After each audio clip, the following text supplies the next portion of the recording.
Welcome to the Mambo in the City Salsa podcast. My name is Daniel Montañez. I don't know why it says concert photographer twice. It's also spelled wrong.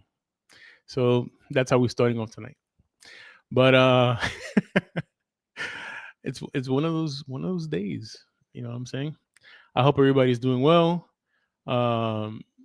Enjoying this weather because I heard this weekend is going to be really nice. One of the last weekends of the summer. And then por ahí viene the what do you call that? The daylight savings. Y por ahí ya tú sabes, lo bueno que vienen 100 days to Christmas. So it's coming, bro. Start saving if you haven't started saving yet. Especially vacation days. If you have vacation days from work, save them because you need them at the end of the year. I want to thank you guys for downloading the latest episodes of the Mambo in the City podcast. You can download them via Apple, Spotify. Also, Alexa. Tell Alexa, even though you don't know how to pronounce Mambo in the City, just tell Alexa Mambo in the City. See, I got my Alexa going. My guest is cracking up. Bro, que disfrutar. Nevertheless, we want to let you guys know that there's an upcoming event, and this podcast is the official podcast of El Baile de los Salseros, which is happening. Here we go. The Timeless Boat Ride. It's going to be September 27th. El Baile de los Salseros.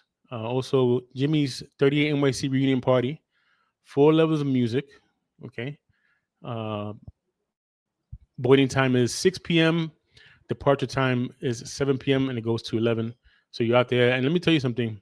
During this time of the year, you get the best sunsets in New York City. Just absolutely gorgeous. So if you get a chance to enjoy this Baile de los Salseros, it's going to be something algo espectacular. And also our guest tonight, he'll be performing there with his su orquesta. So please welcome to the Mambo in the City Salsa podcast, el Salsero Luisito Rosario.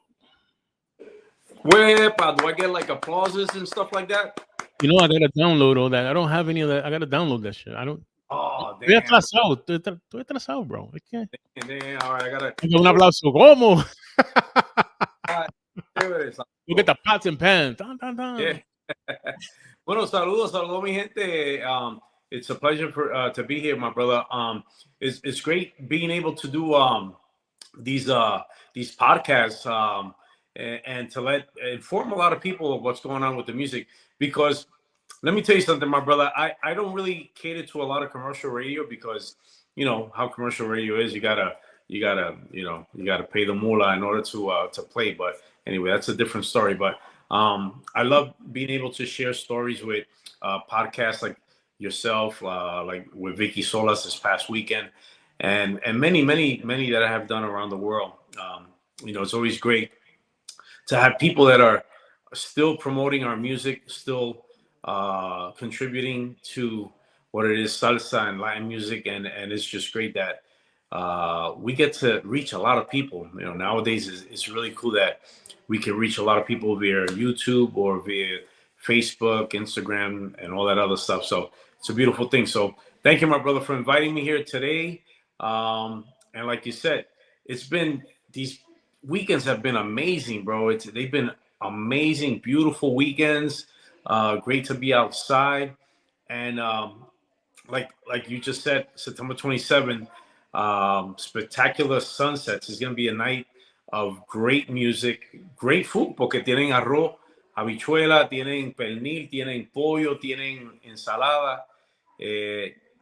And aparte de eso, they're going to have this is going to be 4 floors of music. So I'm going to be there with my band, my whole band from New York City, a 12-piece orchestra. And if I cough a little bit, it's because I'm trying to get over this damn cold. Pero estaremos ahí, si Dios quiere, dándole música a todos los neoyorquinos. I myself live in Pennsylvania, so I have a group of about between 50 and 75 people driving down. So it's going to be the PA people that always follow and promote. I'm going to be there.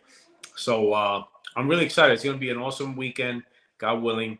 And the good thing is that whether it rains or shines, it's all inside, so it doesn't matter. Yeah, man. And look at this lineup. You have DJ Baron Lopez, DJ Tony Bonilla, DJ Bobby Morales, DJ Walter Be Nice, and DJ Willie Sounds. Also, Jose Calderon. DJ Jose Calderon will be there as well. And like you mentioned, $50 advance. You get food included, and all those DJs, a couple of floors of music, and then you get Luisito Rosario on the main floor with his con su orquesta, and again, Luisito didn't start doing the salsa thing yesterday. Él está in the game for many, many years. A que tú no me adivinas cuándo fue la última vez que yo te vi en persona. Bro, I figure like maybe 6 years ago. What was the event? I have no idea, bro. You want to phone a friend? You can do the phone a friend. Yeah, friend, let me call Bob. The last time I saw you was for the Big Three concert at Lehman Center. Oh my God, bro! Holy cow! Viste? So that's my first question. What was it like performing with? Because now the Big Three, unfortunately, we lost Mario Grillo, and so you sang with Mario Grillo that night. And so take us back to that night at Lehman, the rehearsals. If you remember the rehearsals, no? See, yeah, put you on the spot, bro. You know how it's so ironic because I met him way before that. We had done a show in London, England, and it was the Big Three Palladium Orchestra featuring Larry Harlow, myself, Jimmy Bosch, and it was so cool because, well, then I got to sing Larry Harlow songs, and then on top of that, so we helped with the choros. It was an amazing experience to keep that music alive. So, fast forward, and I get a call from Mario, may his soul rest in peace, say, hey, we're doing a show in New York City. I would like to feature you with my band. I was like, oh my God, that'd be awesome, man. So in reality, some of these bands, it's either you got to be ready, you got to be ready to go, or you don't go at all. So I did my homework, and I don't think we rehearsed. It was just like get there at a certain time, know the song, and the rest is improvisation. So it was pretty cool to share the stage with them, and and that's what I try to do is I try to keep that music alive.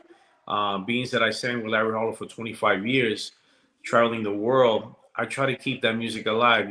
La Cartera, Señor Sereno, Paso de Encarnación. I learned a lot from Larry.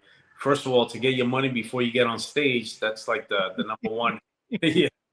yeah, that's the number one rule. And most important is to respect the music. Respect the music, and being a singer also, because he was you always tell me, study the singers from back in the days, from the 30s, 40s, 50s, 60s, and that's how you get your inspiration and your style of singing. So it was really important for me to learn that, not only that, but sharing the stage with Alberto Santiago, Yomo Toro, Ray Barretto. It was like a 65% of Fania All-Stars. So every time we were going to travel, I would pick their brains. Like Alberto's like, what is it that you do before you sing? How do you warm up? Because I took my vocal lessons were opera. So opera is basically you learn how to sing from the diaphragm. So it has nothing to do with salsa music, but it's just learning about music. But the salsa part was because I grew up in the 80s. Freestyle was more or less in our household, but being born and raised in Jersey, mom and dad hablando español all the time. So my brother would listen to salsa, but at that time it was Frankie Ruiz, Eddie Santiago. So growing up, the Fania wasn't in your radar. No, I didn't even know who Larry Harlow was. So it was weird. Yeah, it was weird. So when I moved to Pennsylvania, which I'm living at now, thank God, I love it out here. A DJ friend of mine, DJ Baby J, I was singing with a local band here locally, and Larry Harlow and his friend Neil, they were doing a concert in the big stadium here with Frankie Ruiz and all them guys, and so he had told Larry, said, hey, I have a friend that's a singer, you should try him out. So I met him that night, and then Larry's like, okay, you know, I'm gonna send you something through the mail, learn it, and the following week you come in and sing. So back then it was cassettes. So he sent me a cassette with about 10 songs and a letter saying, hey, you know, there's Larry Harlow, whatever, blah, blah, blah. Remember that? You know, forward, fast forward, rewind, fast forward, learning the songs. So I learned the 10 songs, and then I told a friend of mine, hey, you want to go with me? I'm going to be at SOB's next Monday. And he was like, for what? He goes, I'm going to be singing with Larry Harlow. He goes, yeah, right. You wish. So, but I didn't know who Larry Harlow was. So I said, no, for real. So I was like, yeah, right. I got to see this. So we get there and we walk in. He goes, bro, you're not only singing with Larry Harlow, you're singing with like 65% of Fania All-Stars. You know, también estaba Merito Salsuela, Nicky Marrero, Reinaldo. Bro, it was crazy. It was crazy. And then singing estaba Junior Gonzalez and my boy Imo Luciano. And then there was another singer. So, bro, you got to see the video. The video's on my YouTube channel. I look like an Indian guy, Hindu, with the mustache, un flaquito, brother, like big time Hindu. So, you know, Larry's like on stage and you know, I'm doing the coro. So he asked the other guy, he says, you want to sing a song? The other guy's like, no, I'll wait till you do a rehearsal. So another song passes. Larry's like, you ready to sing a song? I'm like, yeah, I'm ready. Let's go. And it was Mayari. Qué linda mujer tiene Mayari, para que los guapos pasen un rato por ahí. I didn't know who sang that song or what band. You know, but I know Típica 73 was an awesome song. So I did it. You know, I was nervous, whatever. So then finished the show. The following week, we had another gig, and I don't see the other guy. So, oh, hey, Larry, you know, where's the other guy? He goes, no, you wanted the job more than he did.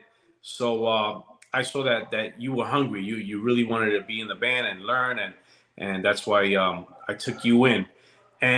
But in the midst of being with Larry Harlow, there was never a lot of money for three singers. It would be Alberto and Imo, or Junior Gonzalez and Imo, not too corista. So then in the midst of that, estaba Bomberito Zarzuela, which was the musical director of a group called Grupo Hechizo in New York City. So being that he saw that I wasn't always every weekend or whatever, whenever Larry had gigs, that I was there, he said, hey, would you be interested in signing or recording with this band? And again, you know, I was new at all this, and now before you get to Hechizo in that era or that time, you know, what was Larry Harlow the most particular about when you worked with him? Well, you know what he taught me was, I never forget it. We were in La Concha Acústica de Bellamonte in Venezuela, and it was just him and I traveling, and then the local bands would back us up. Alfredo Naranjo and Su Bajeo, which was, bro, one of the top bands in Venezuela. And so we get there, and he says to me, Louis, if you're on the stage, it's 100%. But in this case, me on the piano, I'm 10%, but you, as the singer in the front, excuse me, you're 90%. Now, like, what does that mean? He says, so 90% of the time, the people are watching you. They're following you. They want to know what you're doing, and you got to entertain them. I was like, oh, my God. Like, oh, okay. All right. So I took that to heart, and I remember that night, it was like, you know, we start the show, whatever, and these pictures are out, the videos are out there, it's everywhere. And, you know, but at that time, I was like husky, young, you know, really nice.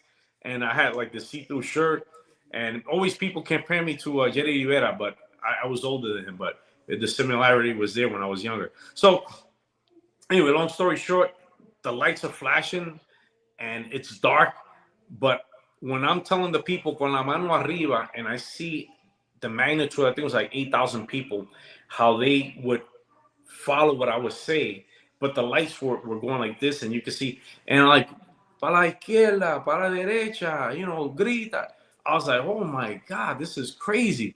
Like, I can control 8,000 people from here. So I was like, man, this is pretty cool. So he, you know, apart from the business aspect, he always taught me, you know, to learn. Means that as yourself, being born and raised in you guys in New York and us in Jersey, it was hard for us to dominate Spanish or English. We always spoke Spanglish.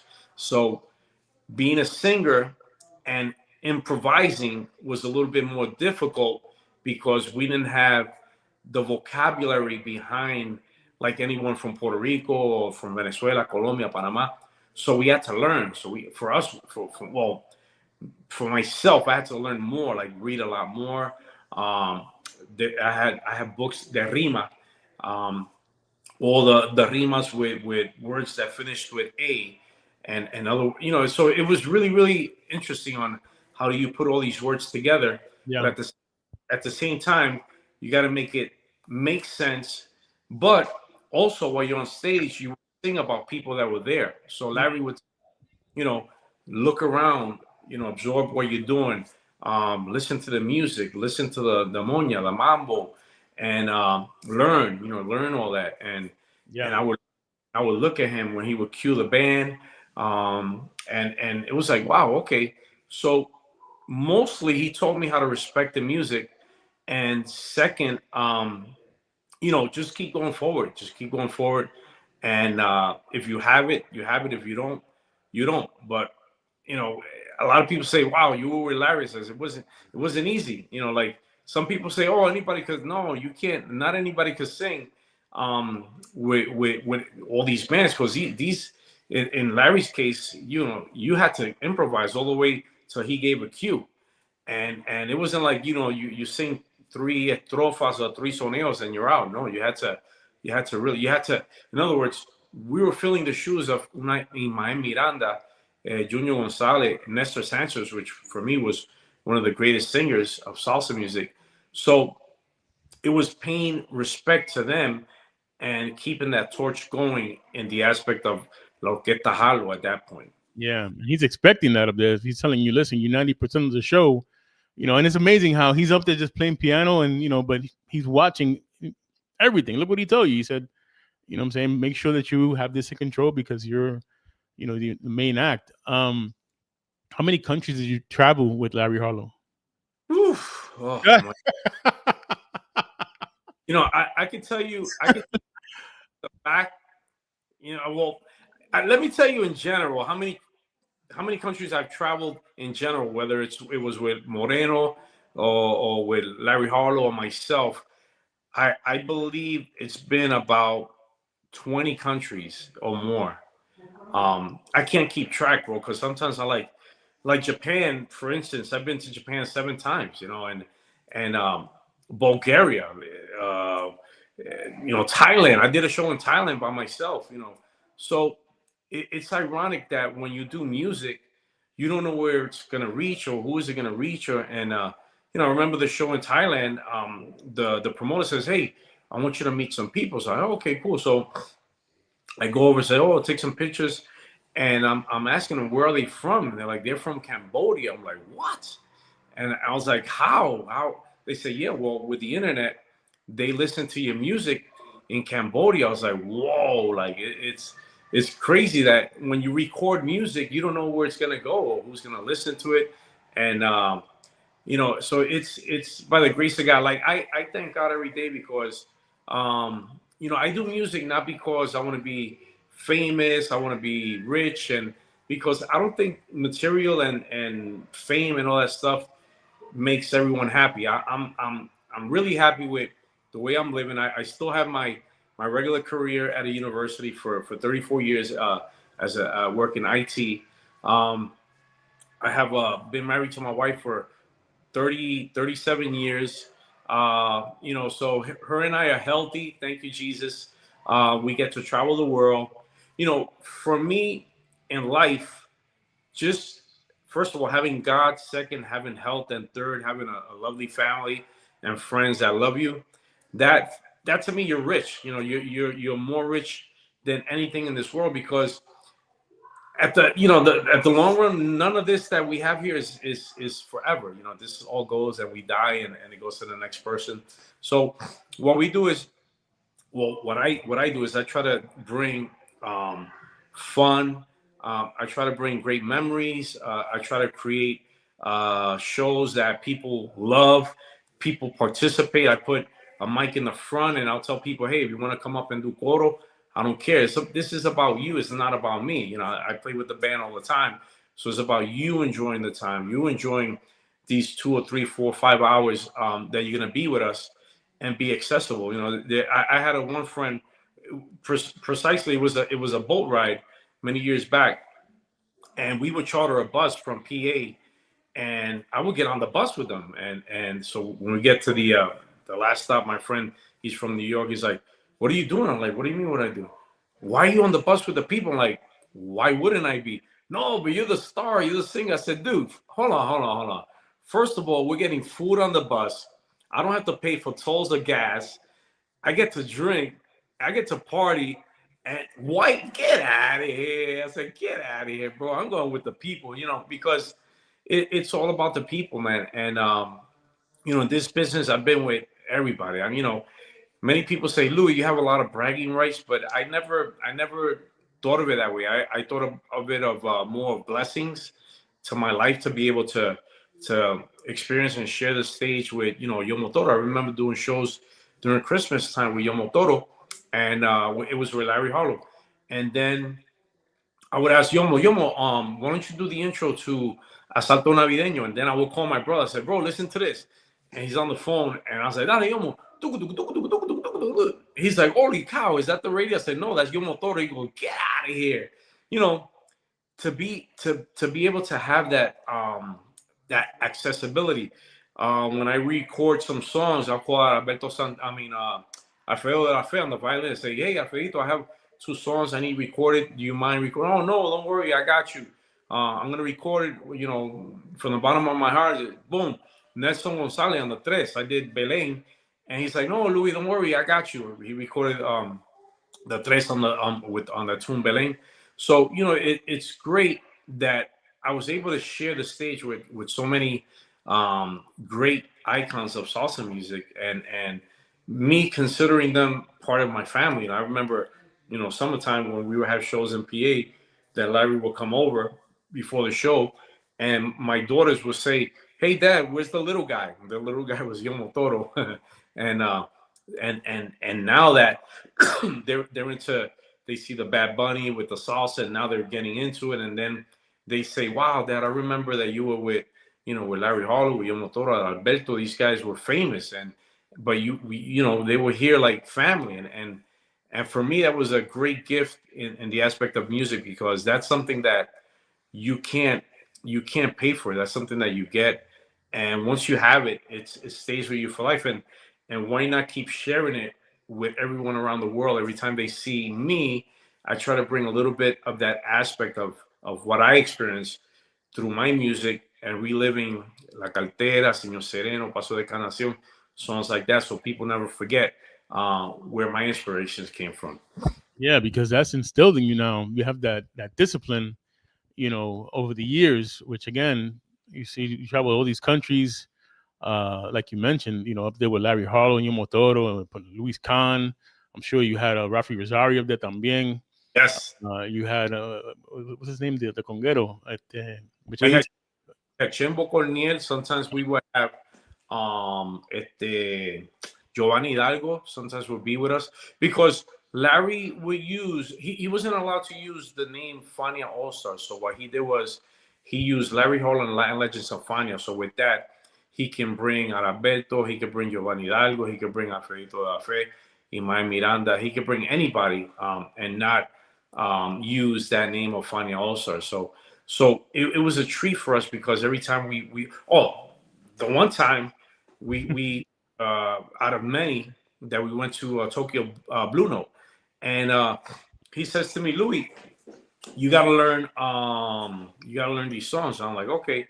And un tipo, it was like never met a girl like you in my life. It was suavecito, and so I'm like, what's that song? He goes, "Well, Jorge Maldonado is coming." No, not Jorge Maldonado, Jorge Santana. I'm like, "Wait, Santana, the one from Fania, El Raton? He goes, yes, him. So, being that it's a 14.5 hour flight from New York to Japan, he says, I want you to learn the song Suavecito. I'm like, oh, okay. So little did I know. So we're on the plane learning the song, blah, blah, blah. So we have a show Thursday, Friday, Saturday, Sunday. So the first night, because one thing that I can't do is I'll try to learn a song, but later that night, I can't sing it. I'll totally forget about it. But then the next day, I'll know it from top to bottom, every which way. So we get to Tokyo, we're doing the show, and I tell my boy Emo, I said, bro, I'm going to put the lyrics in the back of your jacket. just don't move, because I want to see, because we didn't have iPads and none of that stuff. So I'm singing. So we sing the song. The next day, bro, I didn't realize that Jorge Santana had, the name of his band was Suavecito. That was he had a band called Malo. The band was Malo, and that song Suavecito was a major hit in the 70s. Granted, I was 2 years old, and we get to Japan, bro, and there's Japanese people with banners saying Malo, and I'm about to sing the song the second night, and they know word for word. I'm like, oh my God. But I did it, and Santana was like, hey, man, I just wanted to give you props because you did a great job. And I turned it into something myself, doing pregones where not necessarily there's pregones, but he said, look, do whatever you feel. And I did. And, these are little things that again, these are videos that are on YouTube on my channel. It's not things that I just talk about. And to be on the stage with, Santana, and hanging out with him backstage and talking. And, we did Lincoln Center. The one time we did a Latino, and it was with Ruben Blade, and being backstage with him and talking and like, wow, like I'm like, man, I can't believe I'm hanging out with Ruben Blades. But I was never like starstruck. I was just like, that's him. Yeah, I admired like being able to be with the caliber of singers and musicians that Larry, he said, no, you're good. You're here. You're here not because of your looks. You're here because you have talent. You can sing, and you work. You just do it, and you're gonna keep going up and up and up. And so it was a great experience to be able to live all the musical experiences around the world with not only with Larry, but I mean a lot of it was with Larry. But then after that, I started venturing out as a soloist, and forget it. It's changed for you. Now, for those of you who may not know, who may not realize who Jorge Santana was, because he passed, right? I believe he passed away.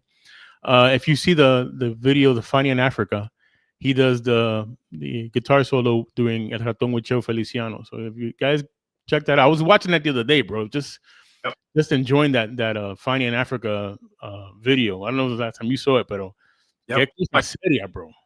Yeah, and that's what I'm saying. So when you see these videos, and now I'm like, you know what? I was with him. I'm like, this is crazy. And some people are like, yeah, right. I'm like, oh, okay, let's go to the videotape. Go on YouTube and look at the videos. You're gonna see the videos of us, at Tokyo Blue Note.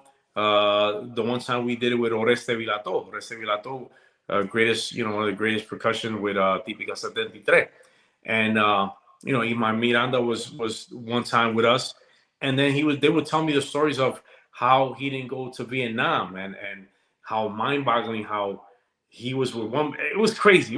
All these stories. I'm like, to be able to sit down and hang out with them and they would share stories, and I was like, wow. I was the young blood. I was the kid, and they would never let me have my own room. They're like, no, you have to earn that. You have to share with a musician.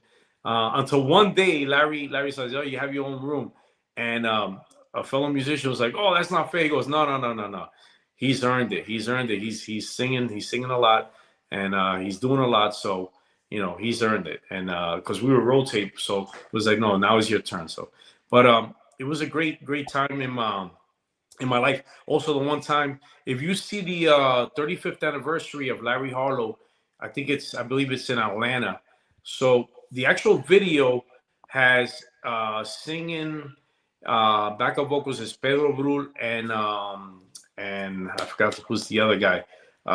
So anyway, Larry didn't like the way of the recording, live recording. So he says to me, Louis, I need you in the studio. So I come down, and he says, you're gonna re-record with Emo, Tumba y Bongo. So I was like, okay, cool.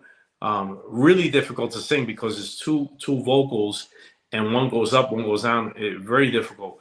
But then he says, I need you to redo all the chorus with Nestor Sanchez. I was like, oh, are you kidding me? I'm like, casi na. Bro, my idol, bro. So, I'm in the studio with him, and again, we didn't have video cameras like, I mean, we did, but it would be kind of awkward me bringing a friggin' big camera like this. Like, all right, word. No, we couldn't do that. So, Nestor's like, all right, let's go over the chorus. You're gonna do first voice, and then all right, let's see. It's like, let's switch it up. I'm gonna do first, and you requinta. I'm like, oh. You mean I'm gonna go way up there? He goes, yeah. You can do it. I'm like, nah. He goes, nah, you can do it. Come on, let's go. And I was like, oh my God. He goes, all right, you're gonna sing from here, do this, diaphragm, deep breath, and let it out. We're like, oh my God. I was like, whoa. And so, these are things that I was like, man, it's crazy. And that same week, we played at the Apollo Theater, Larry Harlow with Nestor Sanchez, and then a Gran Combo with us. So, wow. And in the midst of my career, I've shared the stage with Gran Combo about 4 times. The one time with Larry Harlow, and 3 other times as Luisito Rosario and his orchestra with sharing the stage with Gran Combo, with Vocal de Leon, Tito Nieves, all them guys. So I've been fortunate that I've done so much, and so many people are like, man, I don't understand why you never made it big. Like, what happened was I was about to sign with Sony right before September 11 hit, and of course September 11 hit, and everything just went away. But I think it's more like, not besides that, like God's purpose, that I wouldn't want that life. That life would have been a lot more difficult. I think it would have been. I don't think I would have been married now. And to be able to still travel the world, and now with my wife with me, that she goes to some of the shows and we travel. If it's Hawaii, she's like, oh heck yeah, I'm there. We do Hawaii every 2 years. I have a Eddie Ortiz, and I've recorded songs with him. So every 2 years we go down to Hawaii and we do shows over there. So, to be able to do that and just have a normal life is great, because I have the worlds, and I never let any of this stuff, go up to my head, thinking that I'm better than anybody, because we're all, I says the stars are the ones up in the skies, man. Everyone has a talent. Everyone has something special about them. And, it's a God-given gift, and you share it with the people, but if you share it correctly, in turn, you get other people to follow you, but a different aspect. On my Facebook page, I put every day a positive message of God, and, it touches people, and little things like that. It's a beautiful thing, besides the music and all that, is to show you that, salsa singers, we do love Jesus and God, and we go to church, and we have our normal life with our families. And myself, I don't let none of that, get to my head. Yeah, I want to travel the world and share joy with so much craziness that's happening nowadays. I just want to be able to have fun and have a good time with the people. Yeah, I think that I don't know if you already do this, but based on stories that you're not going to be able to explain in one night with me here hanging out, there should be a book there at some point, with all those memories, because again, I have a ton of memories with late musicians that I hung out with back in those days, and these are guys that covered those bands, and work, like the late Harry Adorno, and like people know Celso Clemente, guys like that I have to sit down and think, wow, that happened, and all those things that they like a chapter, you know what I mean? But that's outstanding. I mean, I have one Yomotora story. He dropped me off here one day here in the South Bronx. Like that's all I got, bro. Like I saw him once at the Copa, and I saw you also at the Copa actually, before we go to the Copa, I want to remind you guys there's an upcoming event with Luisito. Check this out. El Baile de los Salseros. Let me get the front cover here, bro. Here we go. Saturday, September 27th, the timeless boat ride, presented by DJ Cisco, Mambo Baby, and Izzy Rodriguez. Salsa Link parties. El Baile de los Salseros. This is going to be a nice boat ride. Also, Jimmy's reunion party. 4 levels of music. Cash bar. It's going to board at 6 p.m. Departs at 7 p.m. Goes into 11 p.m. DJ Jose Calderon. And we're going to have Luisito Rosario y Orquesta. It's $50 advance ticket and includes food. And like I said, check out all these DJs. DJ Baron Lopez, DJ Tony Bonilla, DJ Bob Morales, DJ Walter Be Nice, DJ Willie Sounds. Okay, so contact DJ Cisco 914-573-2486 or Izzy Rodriguez at 646-342-9547. I'm hearing that Luisito's bringing a bunch of people from PA to come do the Mambo that night out there, and and again, you get some amazing sunsets here in New York City as we're ending the summertime. So to be on a boat ride like that with you playing some salsa, with your band, ahí, playing the classics, because you have un repertorio tremendo. Oh yeah. As a matter of fact, I have a friend of mine that big fan. He's a big fan of Roberto Ruena, Polo Sound. And he's like, bro, man, I love that song, Que Se Sepa. And I'm like, damn, bro. He's like, do you know that song? I'm like, not really. So he's like, I have the arrangements. I'll give them to you. I'm like, you know what? Because I love you that much, I'm going to go down Tuesday, rehearse the band, rehearse that song just for you. And we're also going to feature a new song called Yo Traigo La Salsa, which is soon to be released.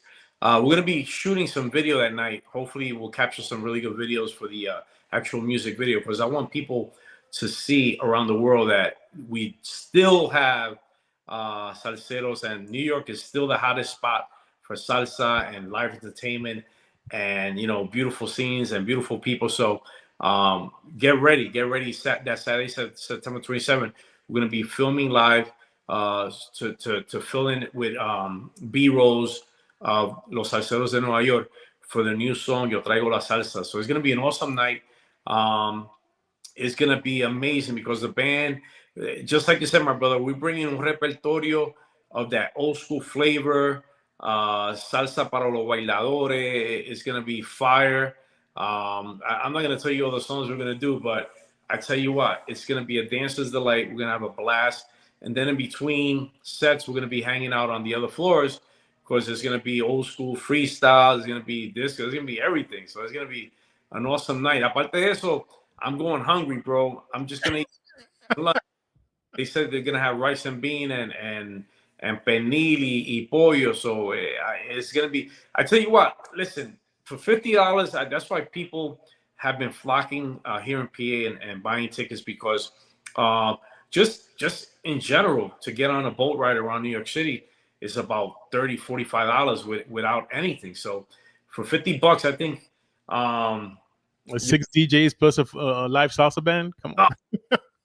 No, and you get to see the Statue of Liberty, Brooklyn Bridge, New York, and it's 4 hours of hanging out with music and partying. Come on, $50 is nothing compared for that. That's why I tell people, listen, live life. You only have one life, so you got to live it hard. And enjoy life.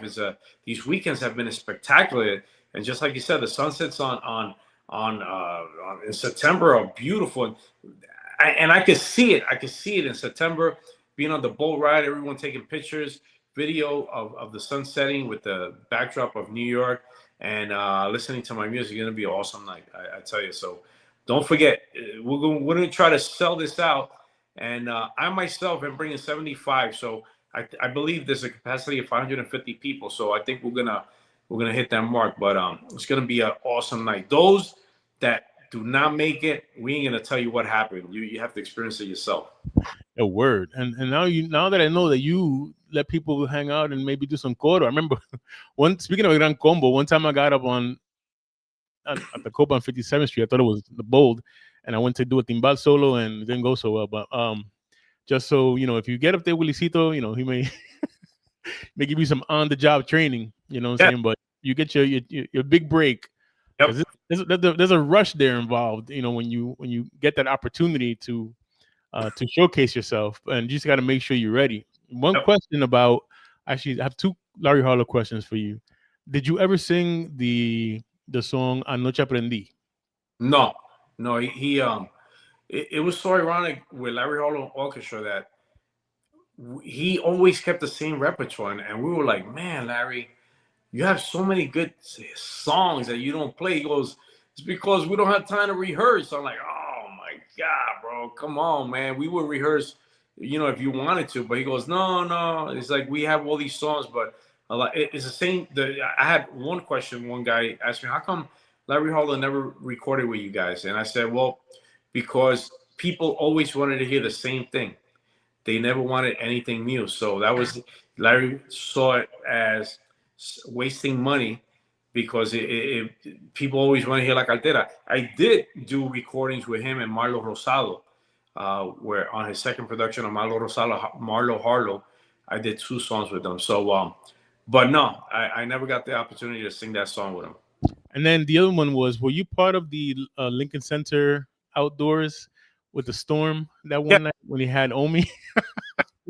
Yes. So, really good story about that was that I used to record everything, man. I at that time I had my phone and I would joke around and I would say Luisito Rosario TV, so I would joke around and grab my phone and interview guys. Hey, what's up? How you doing? This is Luisito Rosario. So I was backstage and I would joke around during rehearsals when we did and again these rehearsals on YouTube on my channel.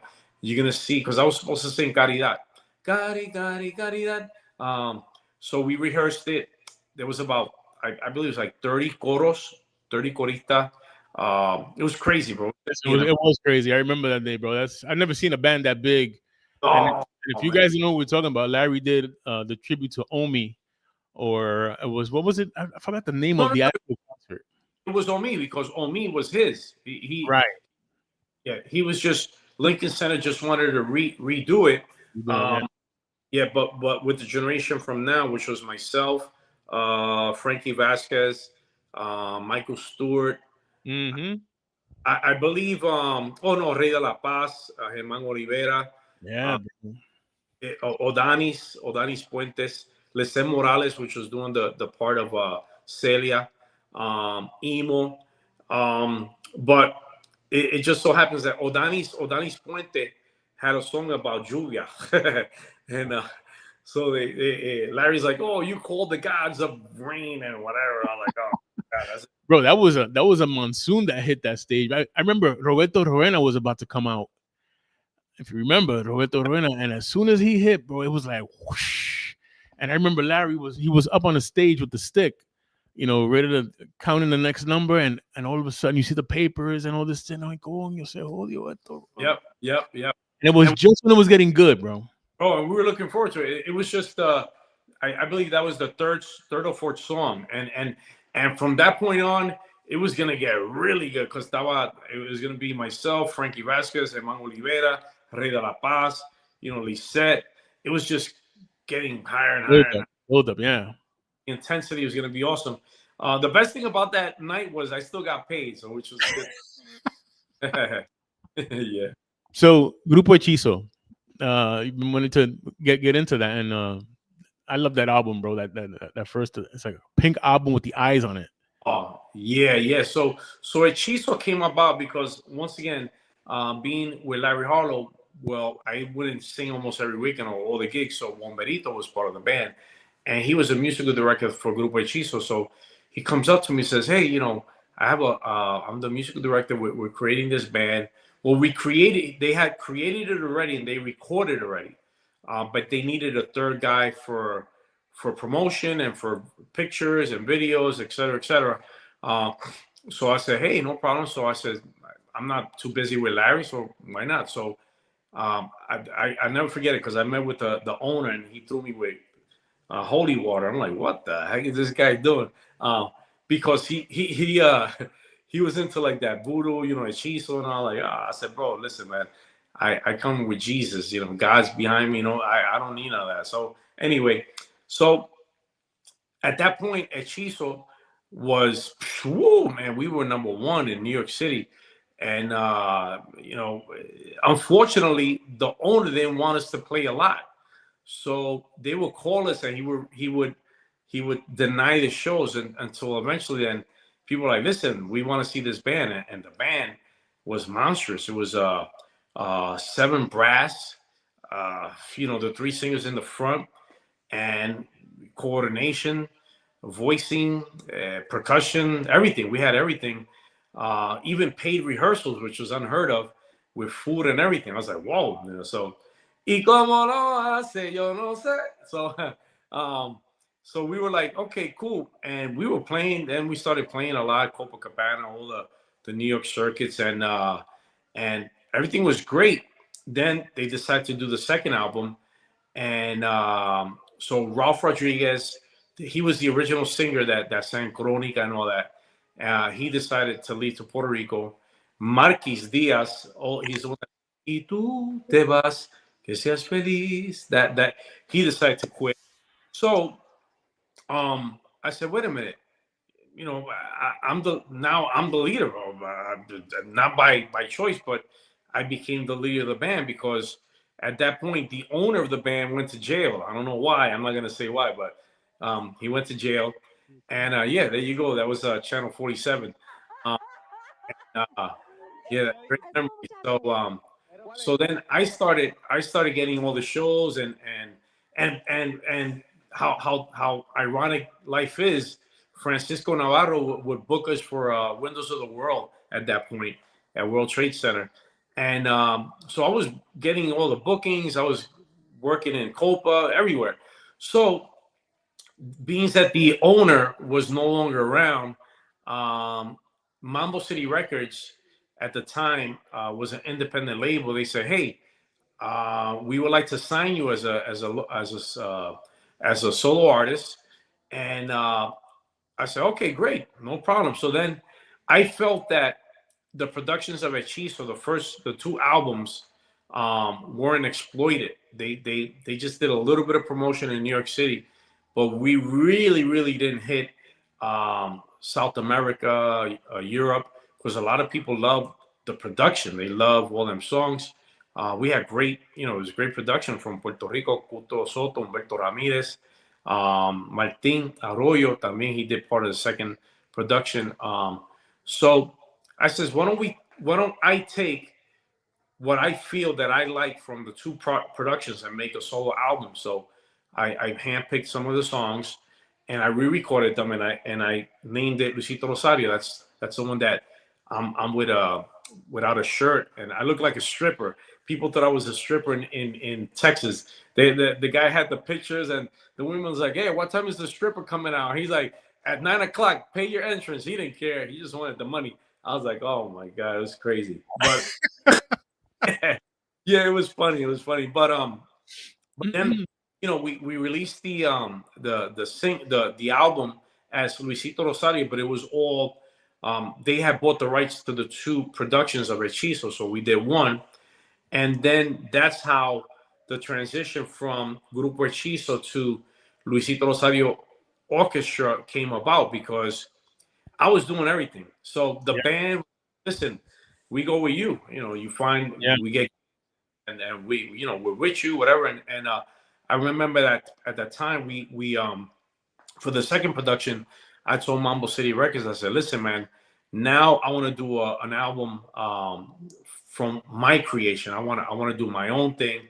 I know you know Hechizo, and that is beautiful, is romantic, and salsa erótica, but I want to do something for myself. So being that I was from Larry Harlow's era, I says no. So I got together with Jesus Niño Alejandro, which was an arranger, composer, singer, and I told him, I said, listen, this is what I want to do. I would like to do an album that reminded me of the albums that my parents used to listen to in the 70s when I was growing up.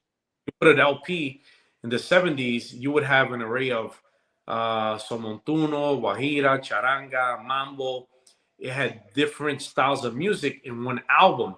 It wasn't monotonous, the same rhythms from number 1 to 10. You know, I didn't want that. So he says, all right. So then a friend of mine, he wrote Rumba del Barrio as a poem. And I said, oh man, I like that song. So then I created the Escuche que mi canción, señores, traigo la rumba del barrio con la clave. And I gave it to Jesús Niño. He did the arrangement, you know, big monster, big band sound. And at the time, I play a lot of Copa. So the video, the dancers were the dancers from the Copacabana. They were all friends of mine. So, hey, we're going to film the video. And at that time, reggaeton had just started. So we were mocking reggaeton. So in the video, I come out like a reggaeton guy, you know, dressed up like that with, you know. Mm-hmm. Yeah, and then later on, you know, no, como la clave, then it transitions because the guy, it was funny because the kid says, no, esto es Don Omar Daddy Yankee, and the guy playing dominoes goes, Don Omar, si Don Omar vive ahí, chico, ¿quién es Don Omar? You know, like trying to mock, you know, the reggaetoneros. Yeah. But you know, it was things that were up and coming. So, but I wanted to do something like to that effect, you know, remembering the different styles of music and rhythms. So that's why we came up with the concept of Rumba del Barrio. And that opened up a lot of doors because a lot of people started looking for original songs. And so I had already the aspect of salsa romántica, but then I can throw la salsa dura with, you know, esta salsa, 1800 Quiereme, Casino Rueda, all them songs that were all dancers delight. So then it just kept going. But in the midst of all that, my mom, may she rest in peace, she used to live in Hoboken. We used to live in Hoboken, and I would visit my mom quite often. And people from Hoboken know that there's never any parking in front of where you're going. You never any parking. So after driving around, I finally find parking far away, and I'm walking back to my mom's apartment. And Los Hermanos Moreno are playing in a bar or club on 9th and Willow. So I'm like, oh man. So my mom lived on 8th and Willow, 9th. So I'm like, I go in and they're playing, and then somebody says to Nelson, hey, there's a guy here that sings. And he goes, oh yeah, then tell him to come up. So I remember they're playing Cañonazo, sonaron los cañonazos. So then Pete Pagan was a singer, and I start singing with him, you know, back and forth, and you know, so they finished the set, and I'm walking out, and Nelson's like, hey, you know, come here, can I talk to you? And yeah, no problem. What's up? I have a tour coming up to Switzerland, and Europe, and I need another singer. I was like, oh, okay. I was like, all right, let's go. So I was like, because again, I was in a lot with Larry, but then Hechizo was off and on, and then so I started with all three until the one day where my wife says, okay, stop. You know, you pick two. And you know, I did travel a lot for 5 years with Hermanos Moreno, and that's another aspect of where I absorb what they're doing, because you know, Willie and Nelson were showcasing with the trombone, and they were like, all right, follow us, get off the stage and follow us. And I would see that, I'm like, oh man, this is pretty cool. So that's how I too, with my band, I'll do similar stuff, a little bit of Los Hermanos Moreno, a little bit of Larry Harlow, Alberto, Junior Gonzalez, and so on and so forth. And so it got to the point where it got kind of hectic, you know, being with three bands, and you know, I agree with my wife. I said, you know what, I'm just gonna stick with Larry Harlow, and then with my band. And so I did. I stuck with Larry Harlow until he passed away, and still to this day continue with my band. Thank you, Jesus. Yeah, man. Again, ponte a escribir, no música, ponte a escribir estos cuentos, because again, you know, these are things that people can, you see the past biographies, like the late Jimmy Morales, you know, Don Perignon, beautiful biography, Rosario. You know, I think that's something that people will appreciate, you know, those stories, because nobody can tell them but you, because you were there, bro. You know. Yeah. As a matter of fact, we were waiting for I don't know whatever happened to the biography of Larry Harlow. There was a lady that was because they interviewed us, and she was like, you got to be up straight honest, and we did. they were like, how was your, how was Larry? I was like, he was a son of a bitch. We told him straight up. Then you were elaborating on why Yeah. oh, understand why. But that never came out. But it's like a lot of friends of mine. They say, like, I have 5 productions as a solo artist, and after that I have a bunch of singles, because after people pirate productions, you tend to go with the singles now. Yeah. And my friend's like, man, you have 3 songs, and why don't you play all them songs? Like, well, first of all, it's not easy going to New York City and rehearsing with a band. That, just to do that, it costs about $200 just to go down there. And again, you're not playing a lot in New York City, not like the way it used to be. If it was like back in the days where it was cost effective, then okay, yeah. But nowadays, there's not too much happening in New York City, unfortunately. So it's like, we'll stick to like what Larry said. Now, when I travel abroad, that's where I throw out my songs that I haven't sang in a long time. And I'm like, yo, I want you to on this one, or that one, and this one, and that one. And then people are like, oh man, you did it over there in Japan, but not here. I was like, yeah, because I have the liberty of changing it up, because it's like fresh, it's like new. Yeah. But it's been amazing, man. That's why when people book me, you're getting a little bit of everybody. You're getting a little bit of all the people that I sang with. And I remember I did a show in Peru, and it was myself, Melcochita, and Gavino Bambini. And so when I send the set list, the guy's like, hey, I want you to send me whatever. I said, okay, I got to pay tribute to who I was with. So I sent La Cartera, I sent Señor Sereno, and then I sent Un 800 Quiereme, which is my Rumba del Barrio. And then I sent Tu Mamá No Quiso, which was with Los Hermanos Moreno.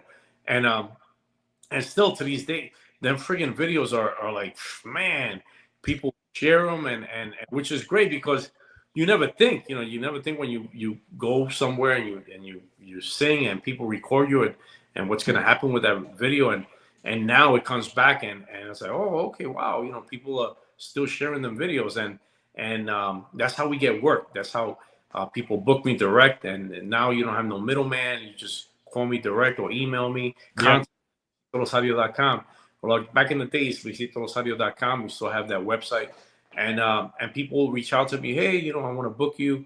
I've been following you, and it's crazy, because sometimes I'm out and about, and people are like, wow, I follow your music, and I'm on your page, and I'm like, but I don't, so many people, I don't know. But I'm like, oh, thank you, I appreciate it, because they actually acknowledge what I'm doing. They acknowledge what we do, what we record, and they appreciate it when we do music videos, and they share. All we ask for is that. All we ask for is share it, pirate it. I don't care. That's what I don't care. I don't care. Pirate it, bro. I don't care.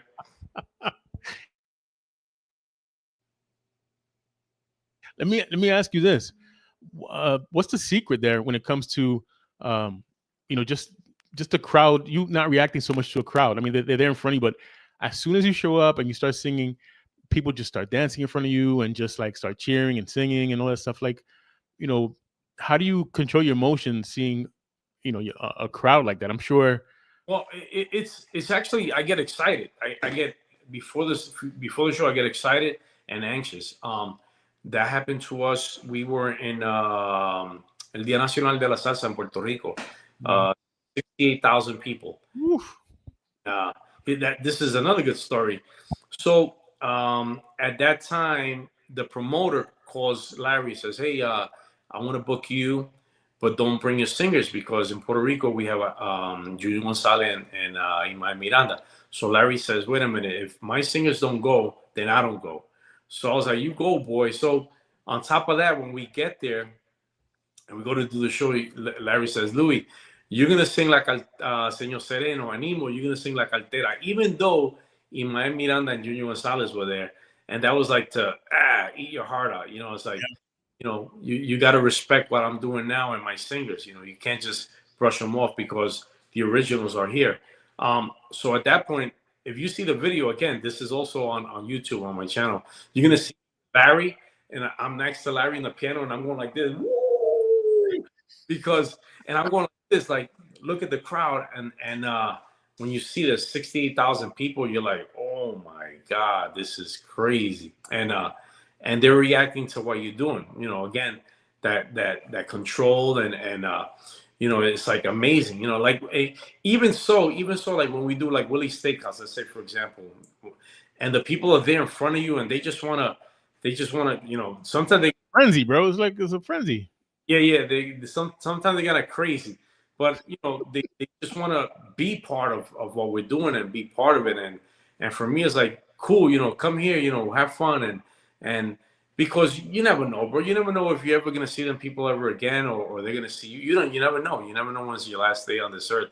So you got to take advantage and enjoy every moment that you get when you travel to different countries or different states or cities, and the you know, to have the blessing of doing a show and getting paid for it, you know, that's an amazing blessing. And I can't, you know, I sometimes I'm like, wow, this is so cool, you know, you get to do what you love, but at the same time, when I take my wife, it's awesome because we get to do things that we like, and then you know, we enjoy it together.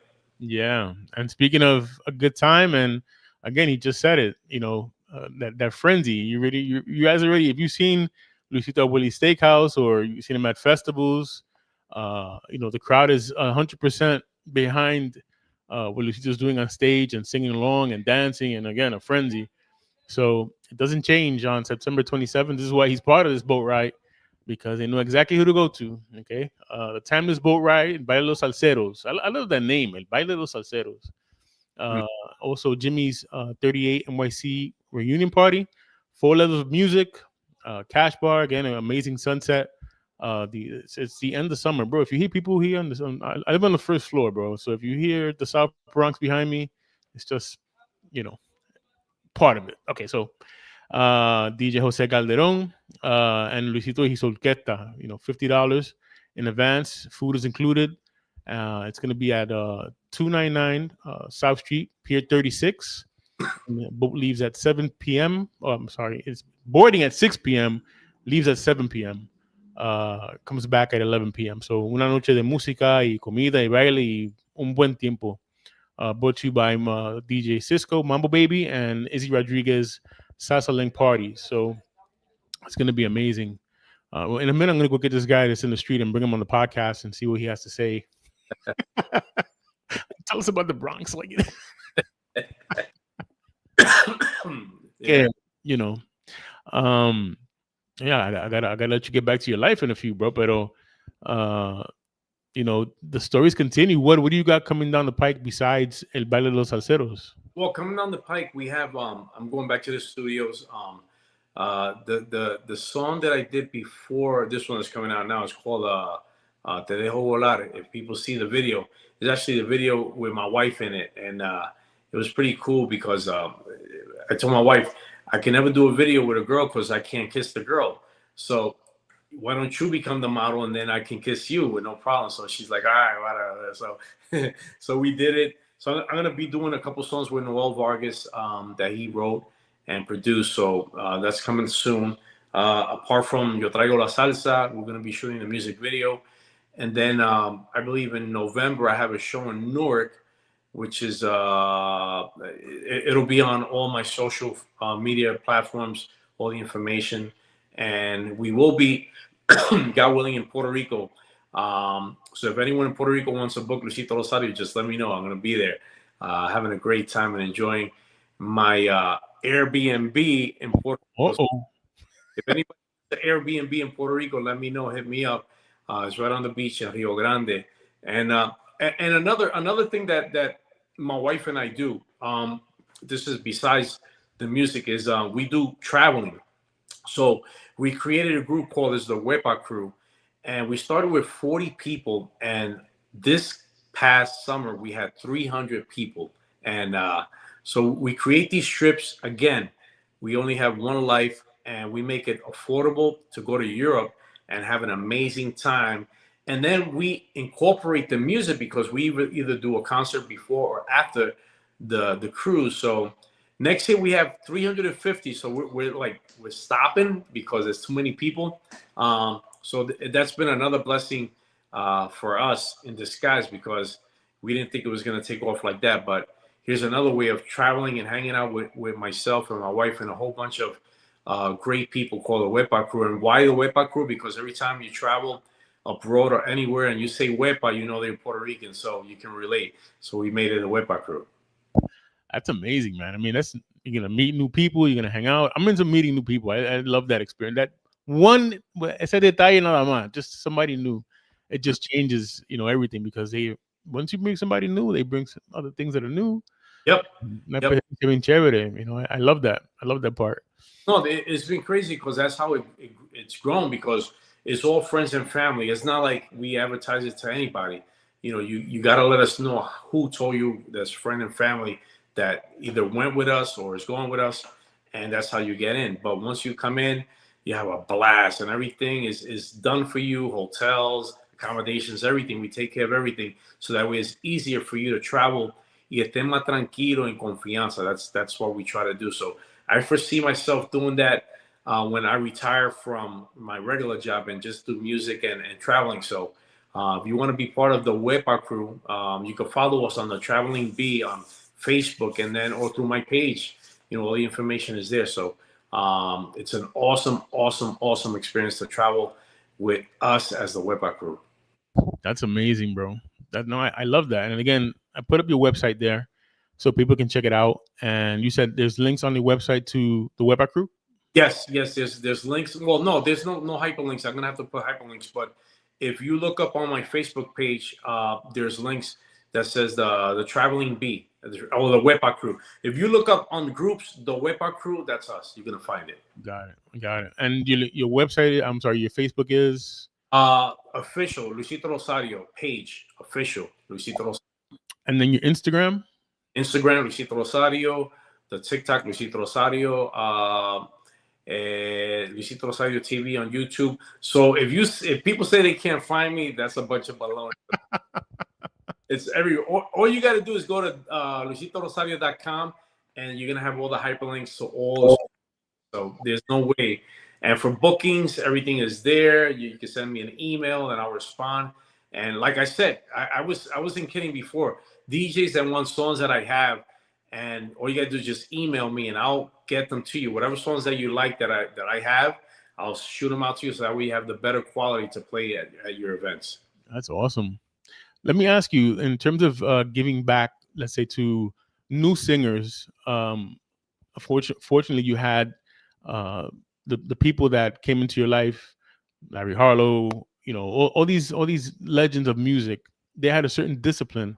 It's a little tougher now, because now there's not those people that were, they have gone on in life past, and you don't have that structure, the career of music. Those people that went through years and years. For new singers, what's the best advice you can give? Well, the best advice, stay away from AI. AI is all. That's the way to go. I say is, again, like Larry told me, if you're a singer or percussionist or trumpet player or whatever, practice. You got to practice all the time.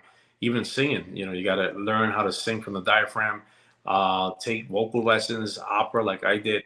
That doesn't necessarily mean that singing is singing. You got to learn how to sing or learn an instrument. So what I would say is first is have a career in something solid. And then if you do music on the side, cool. If it takes off and it gets crazy, then it's a blessing. But I wouldn't do it as a career, because if you have a family and you want a pension and you want a retirement, I would go a different route. But if you could do both, that's great, blessing. But study a lot. If you want to be a singer, study the great singers from the 30, 40, 50s, 60s, 70s. See how they sang, lo fraseo, and you will have your own identity. Don't try to mimic anyone, because you're only you. There's only one of you, and you could do it. And like myself, I would always second guess myself. Don't second guess yourself. Just go for it. Just do it. You have so many social platforms now that if you have something that's good, people will listen, people will look for you, they'll hire you. And be true to yourself and be true to the music. do music that you feel from the heart, not that what people want to hear. You do it because you love it, and it'll catapult you to people that will love what you're doing because you're doing it from the heart. And then if you're a new band leader, or what kind of advice can you give new band leaders? Because they have to maintain a lot of personalities. You know, they have to maintain also knowing when there's not enough of this. So what's the best advice you can give as a musical director? First, is patient, and second, don't lower your standards or your pay because you want to accommodate, you know, a club or a club owner, or if they say no, we only pay $100 a guy, well then stick to the $100 guy. Then, you know, stick to your guns, and if they want you, they'll hire you. If they don't want you, then they won't hire you. So, you know, don't lower your standards. I understand in the beginning, if you're not known, you have to do, you know, we all did it. We all had to do, you know, some freebies, or we had to go lowball. But once you're established and you're going forward, stick to your guns and don't go back. You know, and always get paid beforehand. Never get paid afterwards, or wait for the money afterwards. I remember traveling with Tito Rojas. You know, they used to send the guy in between the show. You know, the guy would show up, lo tiene, you know, the envelope or whatever. Yeah, okay, we're back on. Or they would get to the venue first. Is it there? Okay, if not, we're not leaving the bus. You know, they wouldn't get on. So, you know, I saw those things growing up, so I understand exactly where you're coming from when the money is right. But there was nights where that bus turned around, bro. Because it happened. It's happened to you know. I remember the one time we were in Panama with Larry and the whole band. We were there. He got the deposit, and when we got there, the guy's like, Larry's like, "Where's my money?" He goes, "No, I'll give it to you at the hotel." Got to the hotel. He's like, "No, I'll give it to you later." "Oh no, I'll give it to you." We got to the show, and he's like, "You know, where's my money?" He goes, "No, go do your first day." He goes, No. I ain't doing nothing until I get my money. Long story short, the owner of the establishment had to give us the money because the guy jetted. But that's the way it is. You know, you have a lot of people that are bad. But the good thing about nowadays is that word gets out, and everyone reputation. Yeah, that's and your reputation is everything. You know, it's just everything. So incredible, man. Listen, I appreciate all these incredible stories from you tonight. And just, it's incredible, you know, that part of your life where you got to learn and grow and just be with Larry Harlow. I mean, imagínate, with respect to the bands that you also play with and your band as well, but so la cuelita, you know, like it's very rare, and a lot of people can't say that. You know, you're in that league of Miranda, and you know, it's just incredible, man. So I congratulate you on that part, and for maintaining the music so many years, you know. And again, guys, don't miss this opportunity to see and hang out with Luisito. Luisito takes pictures, bro. He's cool. You know what I mean? He'll sign CDs. He's chévere, but don't miss Luisito y su Orquesta, Saturday, September 27th. Again, the timeless boat ride. El Baile de los Salseros. It's going to be an incredible night of music, and you get to hear those Harlow classics, bro, along with, you know, Luisito's repertoire. It's going to be, again, Saturday, September 27th. Boarding time 6 p.m. Departure 7 p.m. Boat returns at 11 p.m. DJ Jose Calderon mixing salsa, merengue, bachata hits. Food is included in the price. And there's a bunch of DJs here, and we're not talking, you know, estos son DJs de la vieja guardia, you know, DJ Baron Lopez, DJ Tony Bonilla, DJ Bobby Morales, DJ Walter Be Nice, and DJ Willie Sounds. Okay, so let me just put up the banner here so you guys can, and there it is. So, you know, pick up tickets, reach out to my boy Izzy Rodriguez, Salsa Link Parties, or you can call DJ Cisco. This video will be up so you guys can go back and you know, get these numbers down packed in case you got any tickets or whatever the case. It's going to be an amazing night. End of summer, you know. This could be it after this boat ride, bro. The weather can change, and yep. You know, so you have to enjoy. You know what I mean? Yep, come on and enjoy. And I also spoke to Francisco Navarro, and he says that they're also taking payments through Zelle, Cash App, Venmo. So, if you can't make it to them, you can just call them and they'll make it accessible where they can take the payment over one of them platforms and then have your name at the box office when you get there. So they're making it very simple for people to come on out. It's just like Adrian, you just said, bro. It could be the following weekend. It could be freaking freezing, but all these weekends have been amazing, beautiful, Yeah. and time to close 2025 with a boat ride around New York City, great food, great music, and just like you said, all them DJs. I remember them DJs from back in the days. Baron Lopez, I remember them guys. To be able to hang out with them and be accessible, take pictures, reminisce. I know it's going to be an awesome night of friends that haven't seen each other in a long time. And, what can I say? It's just going to be an awesome night. You're going to kill many birds with one stone because you're going to travel around New York City. You're going to hang out with great people. You're going to have great food, great music, and live entertainment. You can't beat that. For $50, come on now. That is a great deal. Not happening, bro. I mean, again, like you said, it is a steal. It's going to be an amazing, amazing night, and congratulations, having you on this boat ride. I'm being part of it, which is, outstanding. So I hope you guys can take advantage of this amazing event and Baile los Salseros. Pero Luisito, again, thank you so much. Again, I had not seen you since the big three that night, and that was something, bro. To see that and to hear that again, and to hear you singing with Machito, that's very special. Y eso no se da todos los días. And unfortunately, Mario passed, so that was that one off. That one night. Yep. Pero again, guys, visit. I'm working on my website. I'm revamping mambointhecity.com. But this podcast will be up on Apple, Spotify, get my YouTube. If you say Alexa, she'll hook you up and get you on the podcast, so you guys can hear Luisito's stories from many, many years. And again, we thank you so much, my brother. I love that shirt, man. Puerto Rico. Yeah, bro. That's promotion for the Airbnb. Is it? Oh shit, nice, man. I may need a sponsor. I don't need sponsors, bro, so I can keep the lights on here. It's just Puerto Rico. We just love to go back. That's why we bought a piece of Puerto Rico, and when we retire, we get to hang out in Puerto Rico and just chill on the beach and enjoy like capurria, the great food, the great music, and it's just great. It's just great to have that.